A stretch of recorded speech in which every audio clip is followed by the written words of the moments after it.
বিয়ে করবো কি না করবো সেটা পরের সিদ্ধান্ত, সেটা পরে নেব। তুমি কি কাউকে ভালোবাসো? আমি কাউকে ভালোবাসি না। কারোর সাথে সম্পর্ক আছে? কোনো কারোর সাথে সম্পর্ক। তাহলে রিজন কি? কি কারণ? এটা কারণ কেন? এটা কারণ আমি যাবো না। আর একটা দাদার সাথে কথা বলতাম, আমার বাবার অবশ্য বন্ধু, আমার বোন বলে ডাকে। এবার আমি কথা বলতাম, ওই দাদা আমাকে ফোন করতো।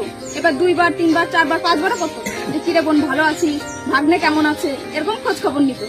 সেই একটা কল লিস্টেরই বের করে দিয়ে মাসি শাশুড়ির ছেলের কাছে, আরো লোকজন আছে, বন্ধু বান্ধব যত লোক আছে সবার কাছে সেইগুলো পাঠিয়েছে। তাহলে বর যদি ভালো হয় তাহলে মান সম্মানটা কোথায় রাখলো?